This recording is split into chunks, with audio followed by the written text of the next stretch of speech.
Guys, good afternoon. It's me again, Trevor Oron. Meron pala akong i-share sa inyo. May binili ako sa Shopee, may in-order ako. Kagaya ko na kakasimula pa lang sa mga vlogging.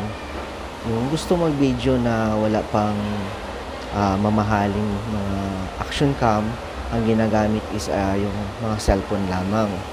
May in-order ako na parang body cam at saka attachment sa helmet. I-share ko sa inyo kung sino yung may gusto, mag-comment lang kayo or mag-react lang kayo para isi-send ko sa inyo yung link kung saan ako bumili. Ito pala siya guys, kakarating lang. Yan. Hindi ko pa nabuksan to. Ngayon ko siya buksan lang para ma-share ko sa inyo. Ito buksan natin guys. Sa moment of truth, maganda ba talaga siya.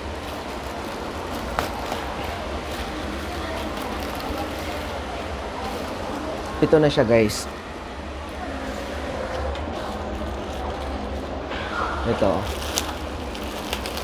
Ito yung cellphone holder to siya. I'm not sure pa kung saan dito yung sa helmet at saka saan yung sa body. Wait lang mga guys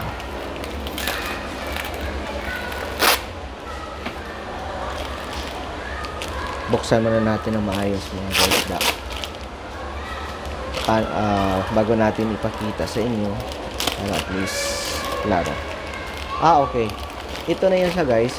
Ito na yung sa helmet. Ito na yung i-attach dito sa helmet. Mamaya magbibideo ako ulit yung nakalagay na siya sa helmet. Ngayon pinapakita ko muna sa inyo kasi bagong deliver, mainit pa, fresh pa talaga siya.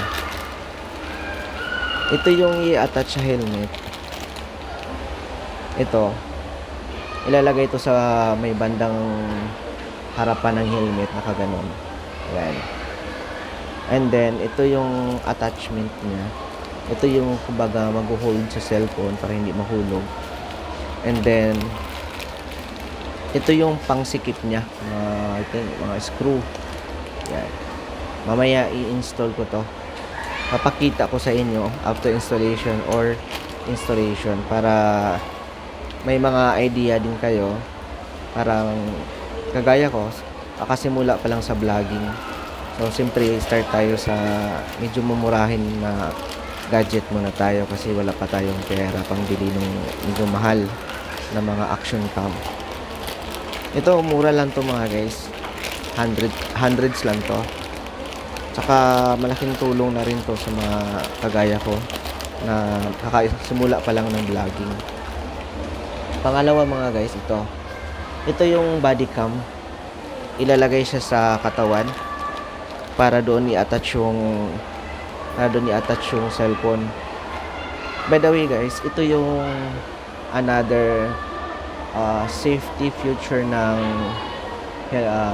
cellphone. Ito yung magiging holder kung saan naka-attach yung cellphone natin para hindi siya mahulog talaga, para secured. Separate siya na naka-attach.